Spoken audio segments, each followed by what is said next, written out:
عالمگیر رحمت اللہ علیہ کے حالات میں لکھا ہے کہ اس پوری زندگی میں ان کے پاس بستر لیٹنے کے لیے کوئی گدا اور بستر تھا ہی نہیں. پوری 50 سال اسی چٹائی ہی پر لیٹے ہیں. کیوں؟ ان کے پاس آمدنی تھی نہیں اتنی کہ جس میں سے، اور حکومت کتنی بڑی، اتنی بڑی حکومت کے بادشاہ ہیں، کرو فر کے ساتھ حکومت چل رہی ہے، خوب ٹھاٹ سے چل رہا ہے. اور حکومت کے مال کا بھی حال کیا ہے، کتنی احتیاط سے حکومت کا مال.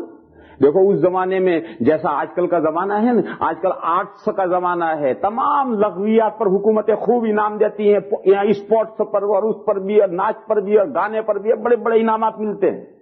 اس زمانے میں شاعری کا دور تھا، شاعر قصیدے کہہ کر کے بادشاہ کی تعریف میں قصیدے کہہ کر لاتے تھے، اور قصیدے سن کر بادشاہ مگن ہوتے تھے، بڑے بڑے انعامات دیا کرتے تھے.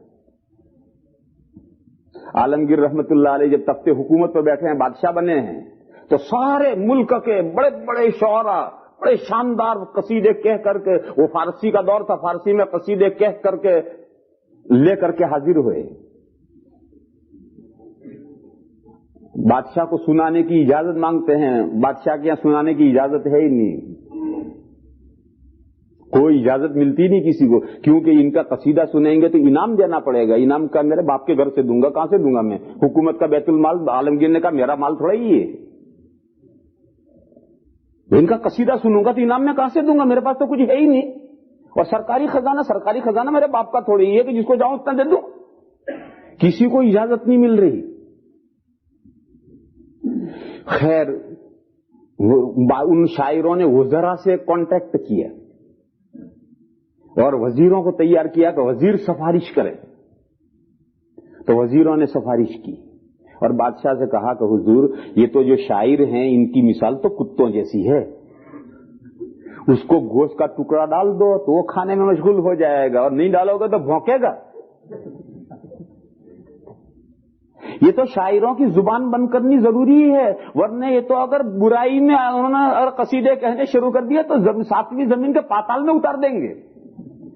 اس لیے کچھ نہ کچھ انعام دے کر ان کی زبان بندی کرنی ضروری ہے.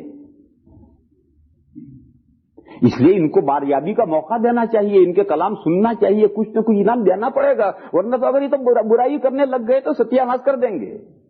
اس زمانے میں شاعروں کی صورتحال ایسی تھی جیسے آج کل میڈیا کا مسئلہ ہے. جرنلسٹ کا جو ہے، اگر جرنلسٹ کسی کے پیچھے پڑ جائے تو اس کو ستیہ ناش کر دیں. بادشاہ نے کہا کہ اچھی بات ہے، جاؤ ان سے کہو کہ وہ اپنے تمام شعراء میں جو سب سے بڑا جس کو وہ مانتے ہوں، اپنا بڑا لیڈر مانتے ہوں، وہ ایک شاعر کو دربار میں اجازت ہے کلام سنانے. تو جو سب سے بڑا اس زمانے کا شاعر تھا اسے اجازت ملی اور وہ دربار میں قصیدہ پڑھ سنانے کے لیے کھڑا ہوا. اور اس نے قصیدہ یہاں سے شروع کیا، اے کہ تاج دولت برسرت.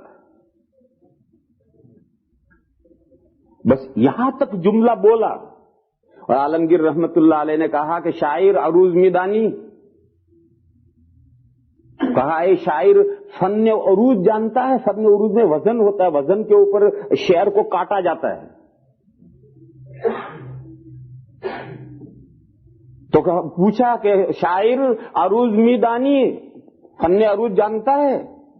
اب اس نے جو ایک دم اپنے دماغ کے اندر تختی کی، تو تختی میں کیا، اے کے تاج دو، یہ تو ادھر چلا گیا، اور لت برسر ادھر چلا گیا، تیرے سر پر لت. یہ تو بہت برا مضمون بن گیا. اس نے کہا حضور نمی دانم، اس نے کہا حضور عروض نہیں جانتا. کہا بخشیدم، جا معاف کیا. بھاگا اور باہر جا کر کہا بھاگو یہاں تو گردن اڑے گی، انعام تو ملے گا نہیں، یہاں تو گردن اڑے گی، بھاگو یہاں سے. بس اتنا جملہ سنا ہے اور اسی جملے میں پکڑ لیا، اس میں جو غلطی کی تھی اس نے اسی میں پکڑ لیا. کہ عالمگیر رحمت اللہ علیہ خلیفہ راشد تھے. تو میں تو اصل مضمون کیوں، وہ جو حضور والی زندگی، وہ زندگی کے نمونے آ رہے ہیں سب. جو طریقہ حضور کا حکومت کرنے کا تھا وہ طریقے پر قیامت تک جو بھی حکومت کرے گا وہ خلیفہ راشد ہے. خلافت علی منہاج النبوہ جو بھی کرے گا وہ سب خلفائے راشدین ہیں.